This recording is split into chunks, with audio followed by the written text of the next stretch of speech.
ვისაუბრებთ ერთ-ერთ ყველაზე გამორჩეულ დანამატზე, რომელსაც ქვია Boswellia serrata და გეტყვით რატოა ესეთი გამორჩეული და რისთვის არის მნიშვნელოვანი.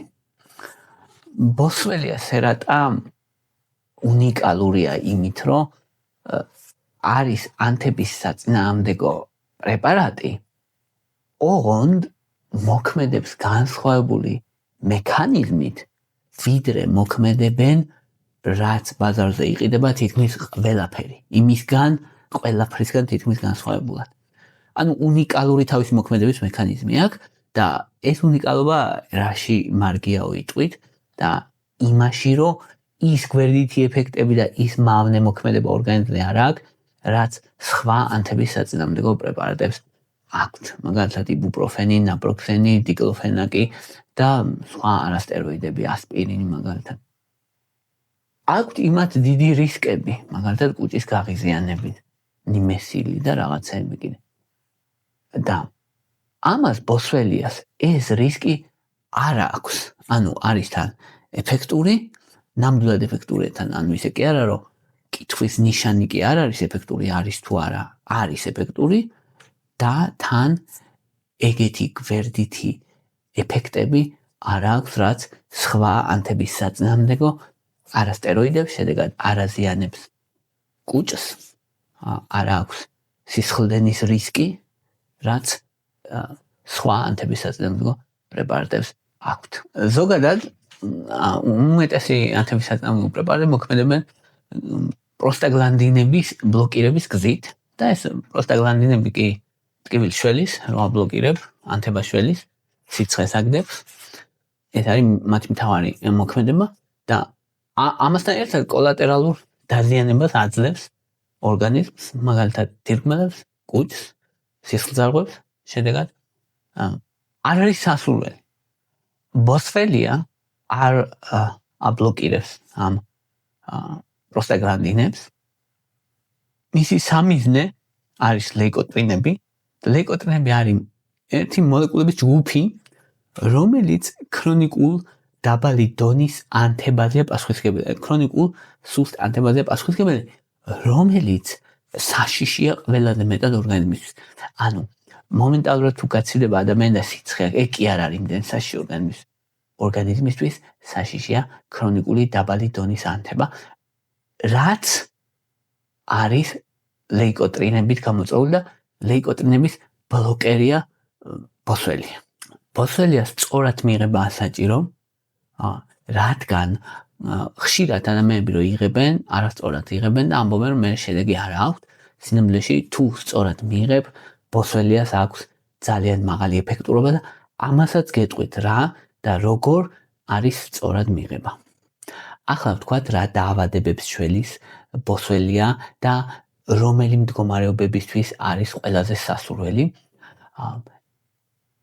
Boswellia ყველაზე ეფექტურია იმ მდგომარეობებში, სადაც მთავარი წამყვანი როლი აქვს ლეიკოტრინებს, სადაც ქრონიკული დაბალი დოზით ანთება არის ყველაზე მთავარი.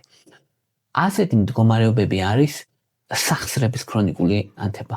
სახსრების ქრონიკული ტკივილი. სახსრებისაც ქრონიკულად აწუხებს Boswellia ეფექტურია. ხტილის პრობლემები როცა, სახსრებთან არის ასოცირებული, შეშუპება ვისაც აქვს მუხლების, ფეხების, სახსრების, სასუნთქი სისტემის ანთება ვისაც აქვს. ნაწლავების ანთება ვისაც აქვს და ასთმა. აი ამ ადამიანებისთვის ვისაც აქვს სასუნთქი სისტემის პრობლემები, ნაწლავების პრობლემები, ქრონიკული ანთება, მაგალითად ნაწლავის ანთებითი დაავადება, სახსრების პრობლემები, მათთვის არის Boswellia ყველაზე ეფექტური. ანუ იმ შემთხვევებში, სადაც ის კი არ არის პრობლემა, რომ ვთქვათ რაღაცა ხელი მიარტყი და ტკივილი გაწუხებს, არამედ სადაც პრობლემა არის ქრონიკული ანთება, სადაც ნელ-ნელა ხდება დეგენერაცია. Boswellia აკეთებს რამდენიმე რამეს. ერთი არის, რომ ამცირებს ანთებას. მეორე, ამცირებს ქსოვილების დესტრუქციას, ქსოვილების დაზიანებას ამცირებს. ამცირებს იმუნური სისტემის ოვერრეაქციას, გადამეტებულ რეაქციას, რომელიც მნიშვნელოვანია ავტოიმუნური დაავადებების დროს. და სიმპტომებს აუმჯობესებს თანდათანობით. ეს არ არის ნიმესილი, რომელსაც ვთქვათ დალევდა 5 წუთში კბილი აღარ გეტკიება, მაგრამ ეს არის მძლავრი იარაღი თუ გაქვს ორგანიზმში ქრონიკული ანთება. განსაკუთრებით თუ შედიხარ ასაკში, აი 40 წელს რო გაცილდება ადამიანი, ნელ-ნელა ორგანიზმში იწევს ქრონიკული ანთება ზევით, ნელ-ნელა ორგანიზმში სახსრები ზიანდება. ბოსველია რომელ წამას გავს ყველაზე მეტად, ბოსველია არ გავს ჩვეულებრივ ტკივილ გამაყუჩებელს, პარაცეტამოლს, ანალგინს, იბუპროფენს, ნიმესულიტს, დიკლოფენაკს, არა, კეტოპროფენს ამებს არ გავს. ბოსველია გავს ყველაზე მეტად მონტელუკასს, რომელიც ბლოკავს ასევე ის ლეიკოტრიენების რეცეპტორებს ბლოკავს და ბოსველია ლეიკოტრიენების პროდუქციას ამცირებს. აი ეს არის მათ შორის განსხვავება, მაგრამ მე ძალიან მოქმედებით ძალიან გვანან ერთმანეთს. ორივე შემთხვევაში ანთებას ამცირებენ, ორივე შემთხვევაში დიდად ტკივილგამაყუჩებელი ეფექტი არ აქვს, მაგრამ ანთებას ამცირებენ, რაც ძალიან მნიშვნელოვანია. ორივე შემთხვევაში დრო ჭირდება რომ იმოქმედონ, იმიტომ რომ ეს არ არის პრეპარატი, რომელიც 5 წუთში შედეგს მოგცემს და ორივე შემთხვევაში არ თრგუნავენ იმუნურ სისტემას. ანუ ამ პრეპარატს რო სვავ, იმუნიტეტი არ გეთრგუნება, რასაც აკეთებს მაგალითად სტეროიდები. სტეროიდები ეფექტურია, ანთებას ამცირებს, მაგრამ იმუნიტეტსაც გიმცირებს. ეგ ძალიან დიდი პრობლემაა. რითი ჯობია მაგალითად ამ შემთხვევაში მონტელუკას. შეიძლება თქვა, რომ ანთებას იც ამცირებს, ეც ამცირებს. რატო ჯობია მაშინ მონტელუკას? პირველი, რომ ქსოვილებში უფრო ფართო შეღწევადობა აქვს და თითქმის მთელ ორგანიზმზე მოქმედებს, რაც კარგია. შედარებით უფრო სუსტია და ეგ შეიძლება თქვა, რომ ცუდია, მაგრამ შეიძლება საკამათო იყოს და მესამე და ყველაზე მთავარია, რომ ნაკლები ნეიროფსიქიატრიული ეფექტები აქვს, გვერდითი ეფექტები, რაც მონტელუკას აქვს და რაც საყურადღებოა, იმიტომ რომ ეს გვერდითი ეფექტები მნიშვნელოვანია განსაკუთრებით ნეიროფსიქიატრიული, ან შეიძლება გამოიწვიოს განსაკუთრებით ბავშვებში ფსიქიატრიული პრობლემები, რაც ნამდვილად არასასურველი და საშიშიც მონტელუკასის შემთხვევაში ბოსველიას ეს გვერდითი ეფექტი არ აქვს. ანუ ბოსველიასნაირი წამალი რაც არის, ქიმიური წამალი, იმას უსაფრთხოებით ჯობია და ეფექტურობით თითქმის უდგას გვერდზე. ეხლა ყველაზე ეფექტური რა დროს არის ხოლმე? ოსტეოართრიტის დროს მაგალითად ადამიანებს სახსარი აწუხებს, ასაკში ვინც შედის, ყველას აწუხებს სახსარი. თითქმის არ მინახია მე ასაკში ადამიანი, რომელსაც განსაკუთრებით თუ არ ვარჯიშობს რეგულარულად და თავს არ უფრთხილდება და თუ ცოტა წონაც აქვს, თითქმის ყველას აწუხებს სახსრები.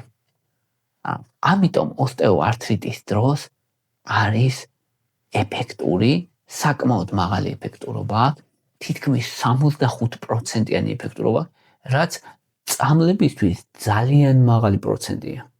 ანუ ძალიან ეფექტურია მოკლედ, ანუ 65% წამლებისთვის მიიჩნევა ძალიან ეფექტურად.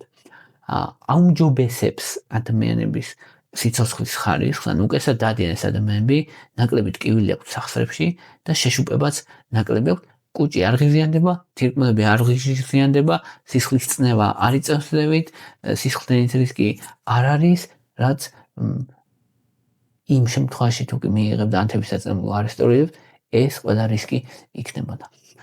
ბოსველია სერატა ყველაზე ეფექტურია, თუ მიიღებ დღეში 2-ჯერ ან 3-ჯერ, რადგან მისი ნახევარდაშლის პერიოდი არის 4-6 საათი. ანუ 4-6 საათის მერე ნახევრდება მისი დოზა სისხლში, ამიტომ დღეში ერთხელ მიღება კი შესაძლებელია, მაგრამ რამდენიმე საათის მერე ის ლეიკოტრიენების სინთეზი განახლდება, ჩვეულებრივ და სუსტი იქნება. თუ კი აქტიური დაავადება, სასურველია რომ დღეში 3-ჯერ მიიღო. თუ კი სუბუქი ანთება ორგანიზმში, სასურველია რომ დღეში 2-ჯერ მიიღო. ერთხელ მიღება დღეში შესაძლებელია, მაგრამ ბოსველიას ეფექტურობას 50%-ით ამცირებს. 50%-ით ამცირებს. ანუ ანახევრებს. ბოსველია სასურველია რომ მიიღო ცხიმთან ერთად, რადგან თუ კი ცხიმიან საკვებთან ერთად მიიღებ, თუნდაც იყოს ძალიან ცოტა, ბოსველიას ათვისება 60%-ით გაიზრდება. ამიტომ კვებისას მიიღებ ყოველთვის, ასევე საწმის მონელებელი სისტემის მხრივ გვერდითი ეფექტები არ ექნება, ამიტომაც ჯობია კიდევ ერთხელ რომ საკვებთან ერთად მიიღოთ და მისი ათვისება გააუმჯობესდება მნიშვნელოვნად. რას არ უნდა მოელოდე ბოსველიასგან, არ უნდა მოელოდე რომ იყოს ტკივილგამაყუჩებელი, ანუ ჯამში სახრების მდგომარეობას გააუმჯობესებს, მაგრამ ტკივილს პირდაპირ არ გააყუჩებს. არ უნდა მოელოდე რომ მაგალითად მიარტყი ხელი ან ფეხი რაღაცას და ბოსველი ამას მოგირჩენს, არ უნდა მოელოდე რომ ნერვული სახის ტკივილს მოარჩენს, მაგალითად როცა ნერვი არის დაზიანებული, ნეიროპათიული ტკივილი როა იმას ვერ შველის, არ უნდა მოელოდე რომ იმუნიტეტს დათრგუნას, არ დათრგუნას, რაც ძალიან კარგია. ბოსველია არ მოქმედებს ჰორმონების პროდუქციაზე, ეს ნიშნავს რომ ამ ხრივაც უსაფრთხოა, დამატებითი უსაფრთხოებაა ეს.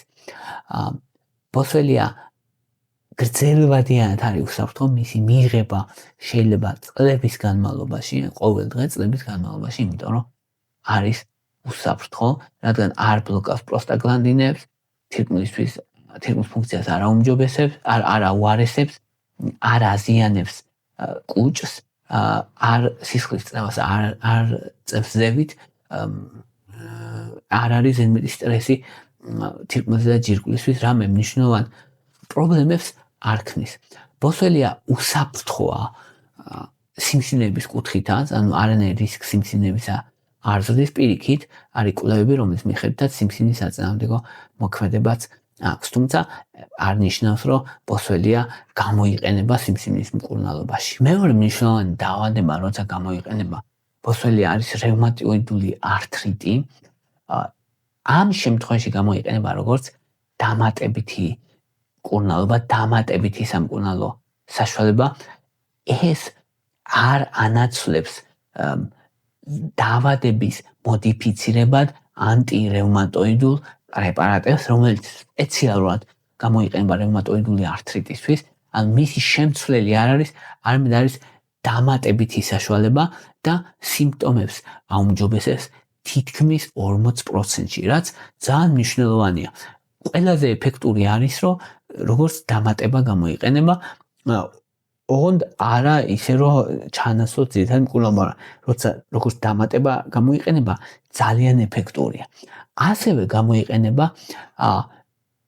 ანთებითი დაავადების, ნაწლავის დაავადების დროს, მაგალითად, ზოგ შემთხვევაში გამოიყენება, იშვიათ შემთხვევებში, ზოგ კონკრეტულ შემთხვევაში კრონის დაავადების დროს, ან წყლულოვანი კოლიტის დროს.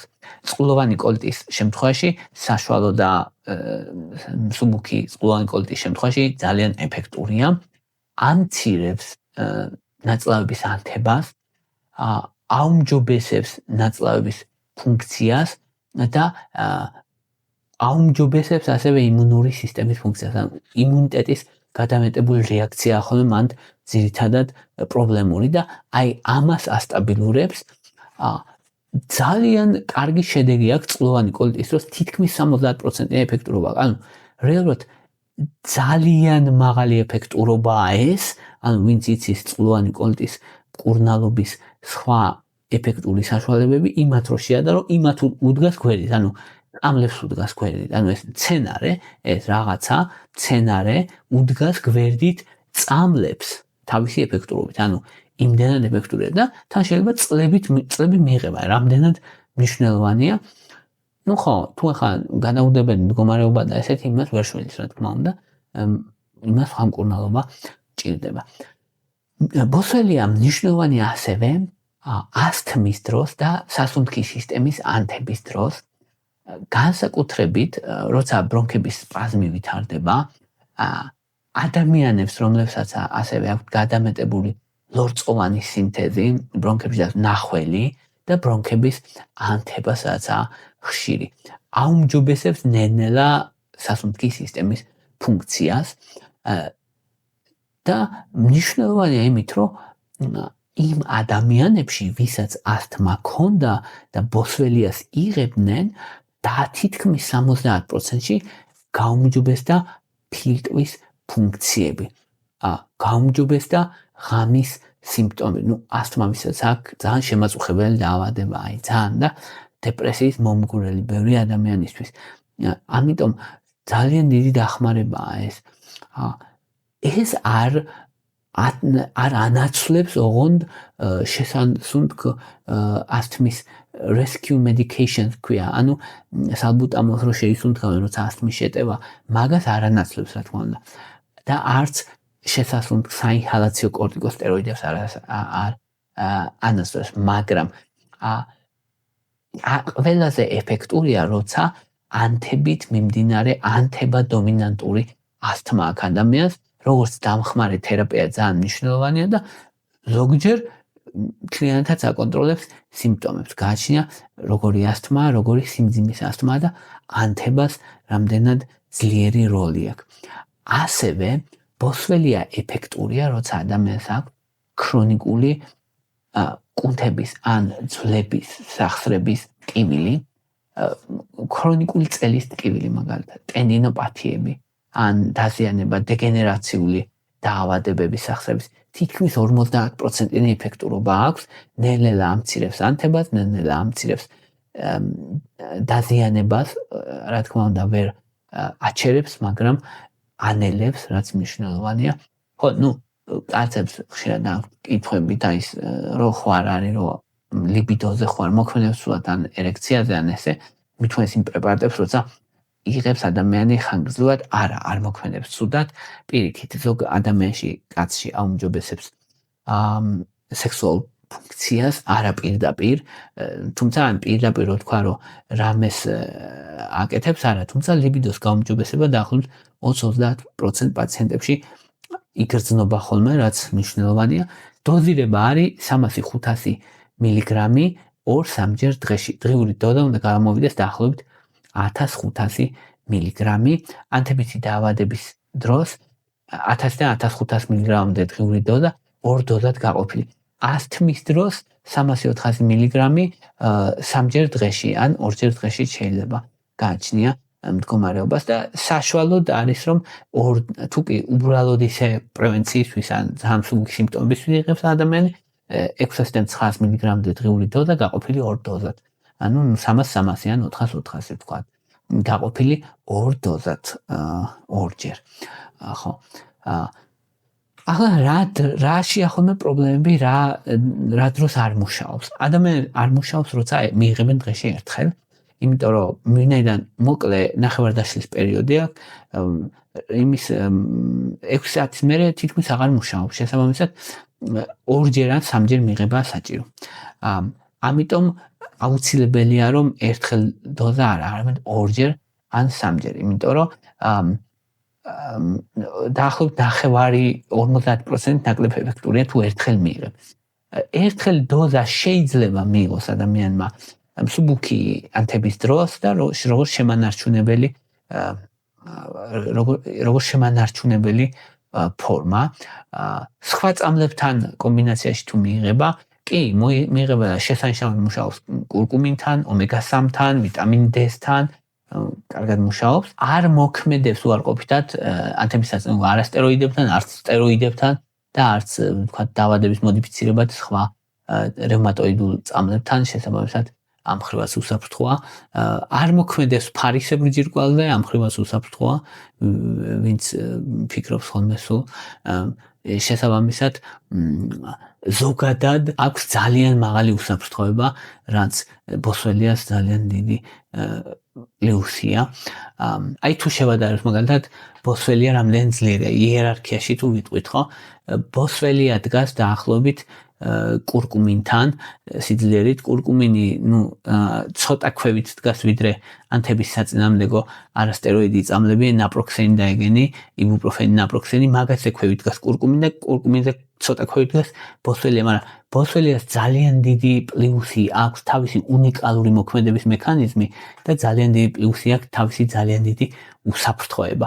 თუმცა ან ბოსველია ჯობია მაგალითად რომ ამბობენ რომ აი სიარული შველის სახსრებს, ხო სიარული შველის სახსრებს, მაგრამ ბოსველი უკეთესად შველის. ანუ ასეთი დონის არაწამლურ ზომებს რისი მიღება შეუძლია ადამიანს, იმაზე უკეთესი ბოსველია. თუმცა, რა თქმა უნდა, ძალიან ძლიერი არ არის. ბოსველია, მე ვთქვათ, კურკუმინი, მე ანთებისაწმუნო არასტეროიდები, სიძლიერით მე კორტიკოსტეროიდები და ყველა ძლიერი დაავადების მოდიფიცირებადი ანტირევმატოიდული წამლები, მაგალითად, თუ ვიწვი სიძლიერის ხეს, თუ ვიწვით დაახლოებით ესე კიბეზე, სიძლიერის კიბეზე, აი ესე იქნებოდა.